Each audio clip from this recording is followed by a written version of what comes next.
샬롬 말씀 읽어주는 김기훈 목사입니다. 하나님 앞에 예배하심으로 회복을 누리시는 주일 되셨습니까?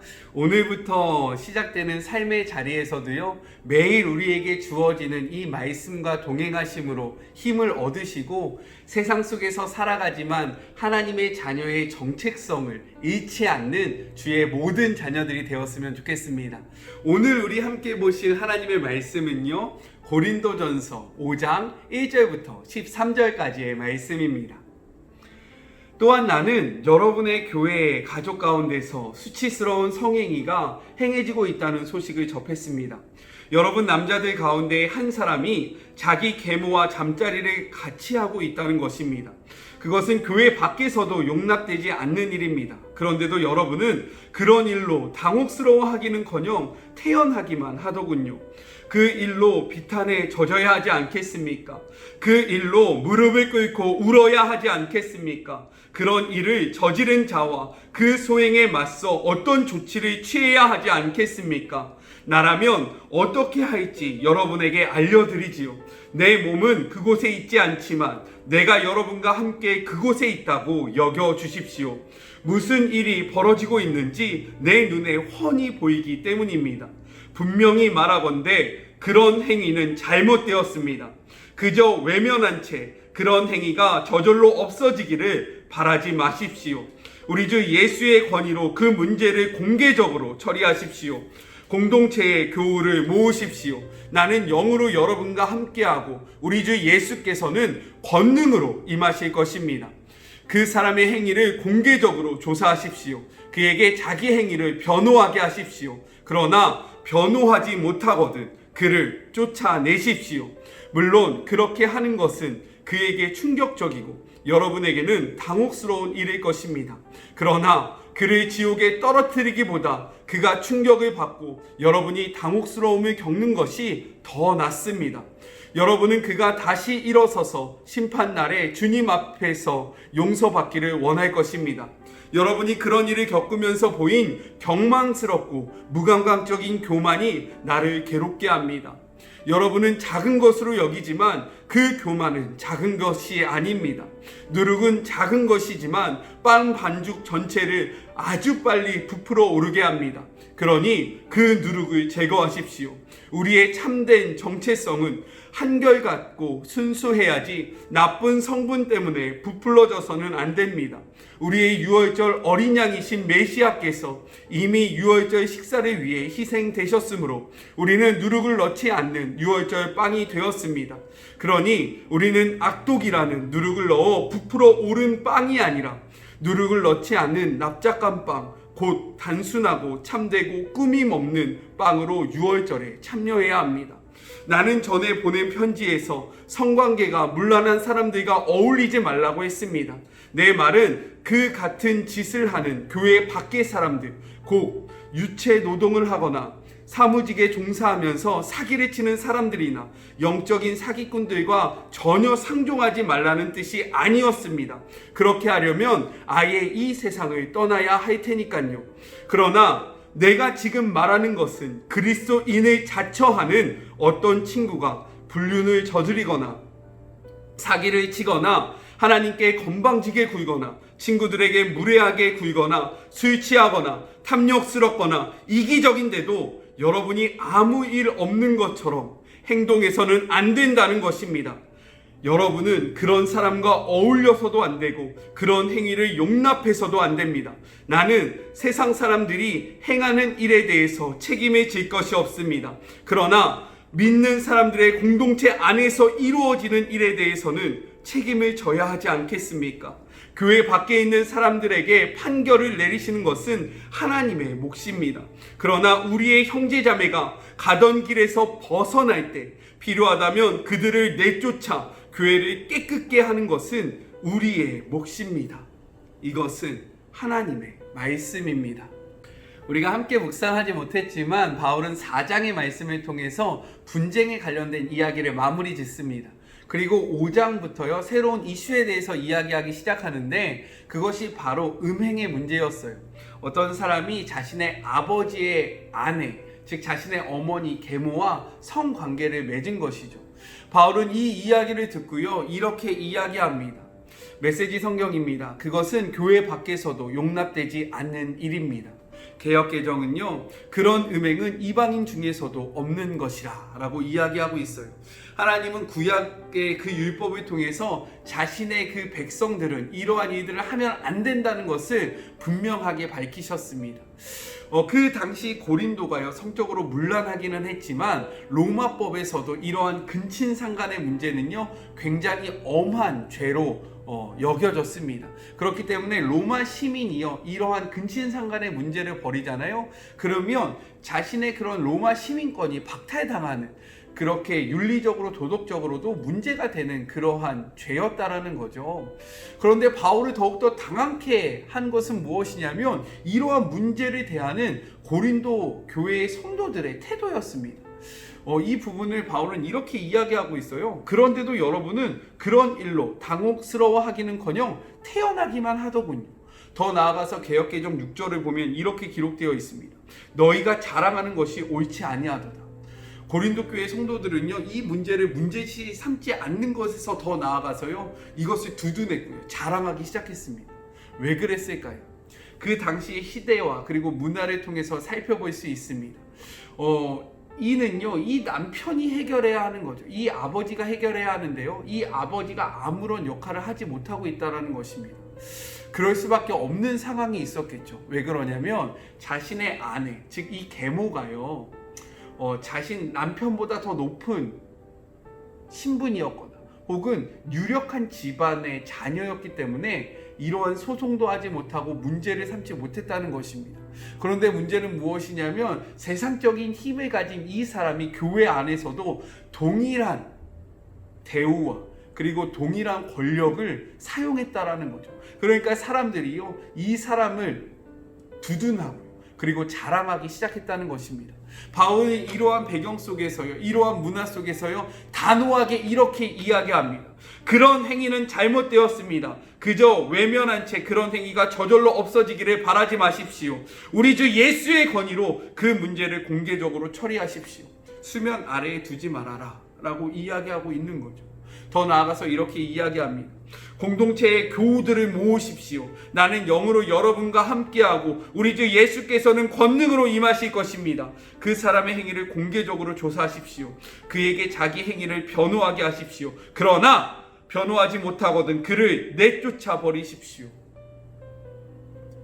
바울은요, 이것을 문제시 삼으라고 하고 있어요.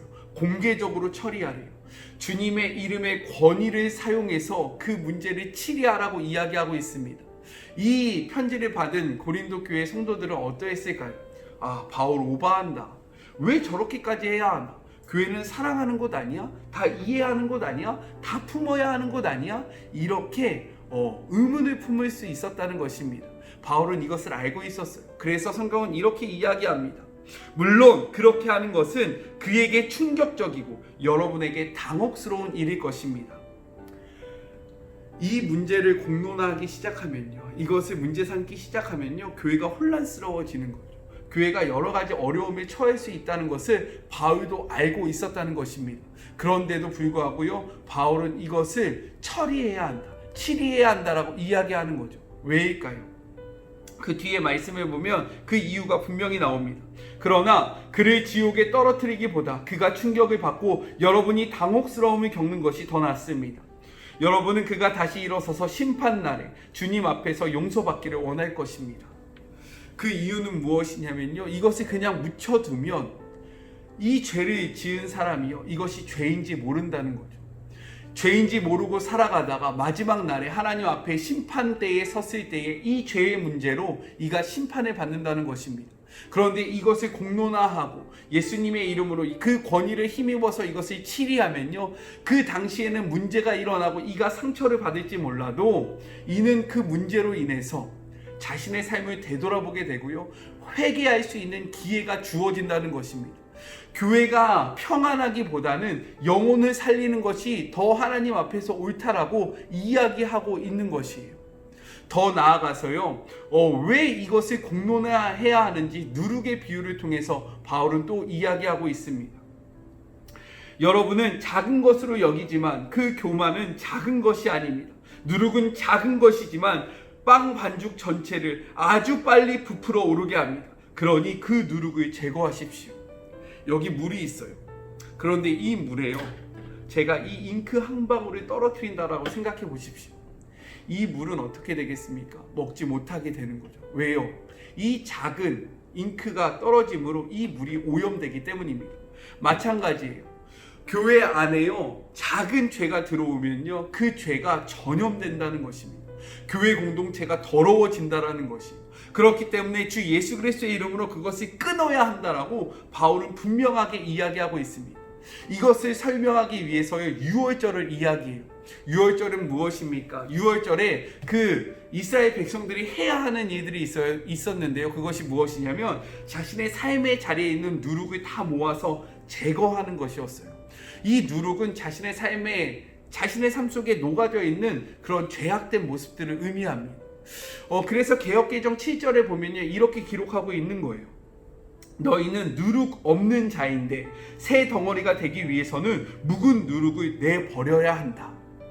즉, 하나님의 백성된 삶을 살아가기 위해서, 하나님의 자녀된 삶을 살아가기 위해서 옛 생활 방식을 버리고 세상의 그런 가치관이 아니라 새로운 그런 가치관으로 너희가 새로워져야 한다라는 것을 이야기하고 있는 것입니다.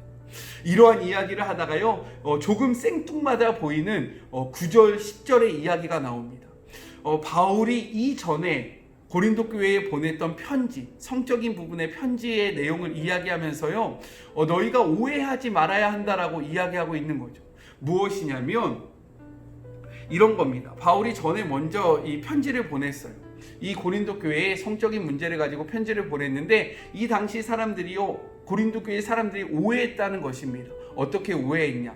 그렇다면 우리는 세상 사람들과 관계를 다 끊어야 하는구나. 세상과 단절되고 우리끼리만 살아야 하는구나 라고 오해했고요. 여기에서 더 나아가서 이것 때문에 시험을 들어서 교회를 떠나가는 지체들이 있었다라는 거예요. 그래서 바울은 이야기하는 것입니다. 나는 세상 사람들의 그런 삶의 모습을 이야기한 것이 아니라 스스로 그리스도인이라고 이야기하는, 하나님의 자녀라고 이야기하는 사람들의 삶의 모습을 이야기하는 것이다. 그래서요, 오늘 본문을 통해서 이렇게 이야기하고 있는 거죠. 나는 세상 사람들이 행하는 일에 대해서는 책임을 질 것이 없습니다. 그러나 믿는 사람들의 공동체 안에서 이루어진 일에 대해서는 책임을 져야 하지 않겠습니까? 교회 밖에 있는 사람들에게 판결을 내리는 것은 하나님의 몫입니다. 그러나 우리의 형제 자매가 가던 길에서 벗어날 때 필요하다면 그들을 내쫓아 교회를 깨끗게 하는 것이 우리의 몫입니다 라고 이야기하고 있는 거죠. 즉, 이 편지를 받고요, 세상 사람들은 그렇게 살지 않는데 왜 우리는 그렇게 살아야 합니까? 라면서 이야기할 수 있는 그러한 고린도 교회의 성도들을 향해서요, 너희들은 구별된 자, 너희들은 새로운 자이니까 세상의 법칙대로 살아가면 안 돼 라고 분명하게, 단호하게 이야기하고 있는 것이 바로 오늘의 본문의 내용이라는 것입니다. 저는요, 이 본문을 통해서 우리 한국교회가 이러한 단호함, 죄에 대해서 민감하고요, 죄를 정말로 죄로 여길 줄 아는 모습을 회복해야 한다라고 생각되어집니다. 왜냐하면요, 먼저는 우리가 죄를 죄로 바라볼 때 우리의 삶 속에 회개가 일어날 수 있기 때문이에요. 회개하지 않으면 마지막 때에 하나님 앞에 서면요, 우리는 심판을 받을 수밖에 없습니다. 구원은요, 회개로부터 이루어진다라는 거죠. 두 번째, 이러한 죄의 문제가 공동체 안으로 들어오면요, 이 공동체를 오염시키기 때문에 우리는 죄에 민감해져야 합니다. 아까 전에 제가 이야기했죠. 교회는 사랑하는 곳 아니야? 교회는 다 용납하는 곳 아니야? 교회는 다 무조건적으로 품어야 하는 거 아니야? 아니요. 교회는요, 기준이 있는 공동체입니다. 우리가 기준 없이 우리가 사랑해야 하는 것은 맞아요. 하지만 이 사랑은 기준이 있는 사랑입니다. 무분별한 사랑이 아니에요. 우리의 감정적인 사랑이 아니에요. 우리가 사랑하기 싫어도요, 성경이 그들을 사랑하라고 이야기하면 우리는 사랑할 줄 알아야 하고요, 우리가 사랑하기 싫더라도 성경이 그들을 사랑하라고 이야기하면요, 우리는 그들을 사랑해야 합니다. 즉, 분명한 성경적 가치를 가지고요, 교회가 움직여져야 한다라는 것을 이야기하는 거예요. 세상적인 힘의 논리가 교회 안에 들어와서 세상에서 떵떵떵 거리는 사람들이 교회 안에서도 동일하게 목소리를 내는 것이 아니라 하나님의 말씀을 근거로 한 자들, 하나님 앞에서 바르게 선 자들이 세워지는 곳이 바로 교회라고 이야기하고 있는 것이에요. 이해가 되십니까? 오늘 이 말씀을 깊이 묵상하심으로 물론 이 성적인 문제로 시작되었지만 이 문제를 통해서 우리의 삶을 돌이켜보고 우리의 삶의 그 죄의 민감함을 회복하시는 그런 복된 하루가 되셨으면 좋겠습니다. 기도할까요? 하나님, 우리가 말씀을 읽을 때에요, 정말로 그 말씀이 의미하는 바가 무엇인지 바르게 분별하기를 소망합니다. 이 말씀을 그냥 읽고 교훈을 얻고 그치는 것이 아니라 이 말씀을 우리의 삶에 적용하며 몸부림치며 살아가기를 소원하오니, 주님, 오늘 깨닫는 영을, 주님의 영을 우리 가운데 허락하여 주시고, 주님께서 우리 안에 부직지게 하는, 우리 안에 불편하게 하는 그 문제들을 가지고 고민하며 이 문제와 싸우는 복된 하루가 되게 하여 주시옵소서. 하나님, 세상의 가치들이 교회 안에서도 동일하게 이루어지는 것이 아니라 우리가 주의 자녀로서 정말로 하나님의 그 자녀된 정체성을 바르게 하기를 소망하오니 깨닫게 하여 주시고 이 깨달은 바를 살아가는 복된 하루가 되게 하여 주시옵소서. 함께 하실 하나님을 기대하며 예수님의 이름으로 기도드립니다. 아멘. 죄에 민감하시는 그런 하루가 되셨으면 좋겠고, 우리가 하나님 앞에서 어떻게 살아가야 하는지 말씀을 근거로 다시금 새로운 기준을 세우시는 그런 복된 하루가 되시길 주님의 이름으로 축복합니다. 오늘 하루도요, 하나님의 말씀과 동행하시면서 힘내시고 저는 또 내일 만나도록 하겠습니다. 사랑하고 주님의 이름으로 축복하면서 힘내세요. 말씀 놓지 마시고 말씀과 함께 하세요. 하나님이 우리와 함께 하십니다. 우리 내일 만나요.